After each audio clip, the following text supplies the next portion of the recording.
खरगोन जिले की जेल में कैदियों और बंदियों के विचारों में बदलाव लाकर उन्हें समाज की मुख्य धारा से जोड़ने के लिए जेल प्रबंधन द्वारा नित नए प्रयोग किए जा रहे हैं।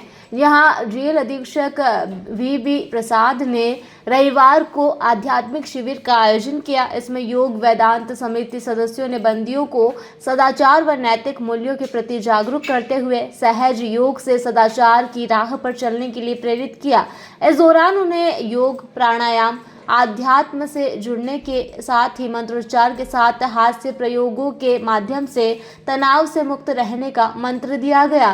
कैदियों को मनुष्य जीवन का मोल समझाते हुए व्यसन मुक्त रहकर सदाचारी जीवन जीने के लिए प्रेरित किया।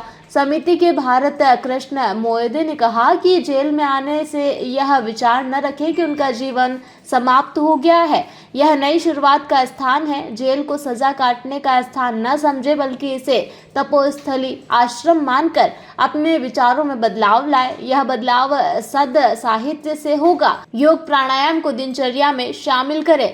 बड़गांव नंदीशाला आश्रम के भारत महेश भाई द्वारा बताया गया है कि राम नाम लेकर जीवन में शांति सदाचरण लाया जा सकता है। जिससे भी मिले राम राम कहकर मिले, इससे दोनों में राम की झलक नजर आएगी। सहायक जेल अधीक्षक विद्याभूषण प्रसाद ने कहा कि इंसानियत के प्रति सहज रहना व सही राह से जीवन जीने के लिए प्रेरित करने के उद्देश्य से उक्त आध्यात्मिक शिविर रखा गया है। इसमें कैदियों में सदाचार की भावना, अच्छे गुणों का संचार करने के लिए व उनको संवेदनशील बनाने के लिए समिति सदस्यों ने बेहद प्रेरणादायक संदेश विचार दिए गए, जो निश्चित कैदियों के जीवन में बदलाव लाएंगे। इस दौरान योग शिक्षक सुनील सोनी, समाज सेवी हरिओम पाटीदार मौजूद रहे।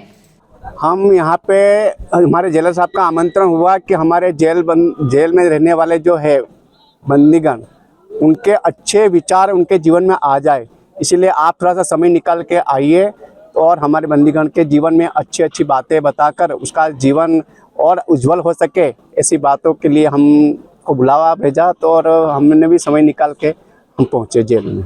किस तरह का संदेश हमने इसमें व्यसन मुक्ति, हमारे जीवन में व्यसन का कितना नुकसान है, हमारे परिवार का इससे क्या नुकसान है, और ये व्यसन जरा सा होने के कारण जो समाज में उसकी विकृतियां आती है और उस विकृतियों से क्या क्या करना पड़ता है और ऐसी जगह पे हमको समय देना पड़ता है, उस बारे में चर्चा की। उसके मनुष्य शरीर कितना अनमोल है, उनको किसी प्रकार से सफल बनाएं, और ये हमें जो ये समय मिला है बंदी गृह में रहने का, तो उसका उपयोग हम किस प्रकार से कर सके, उसके बारे में हमने थोड़ी सी चर्चा करी। क्या नाम लिखा? मेरा नाम महेश भाई पटेल है और मैं संत श्री आसाराम जी बापू आश्रम में। रचनात्मक गतिविधि हम सब करते रहते हैं।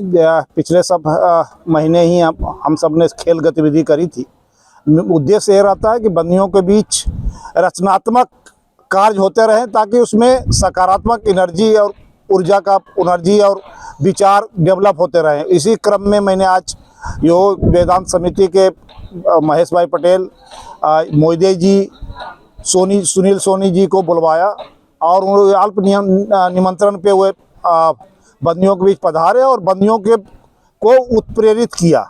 बंदियों में एक सद्विचार आता है इस तरह के सकारात्मक कार्यक्रमों से। और चूँकि समाज के अभिन्न अंग हैं ये बंदी, क्षणिक उत्तेजना में अपराध कर लेते हैं, तो ये चूँकि शासन की पॉलिसी रहती है कि समाज के इन बिगड़े हुए लोगों को पुनः सुधार कर समाज में वापस करें, तो इस उद्देश्य से ही हम इन महानुभावों को बुलवाते हैं और ताकि उनमें समाज में अच्छा संदेश जाए, ये समाज के अच्छे नागरिक बन के पुनः समाज में समाहित हो सके, यही विचार रहता है। वी प्रसाद। खरगोन से अबरार पठान की ये रिपोर्ट।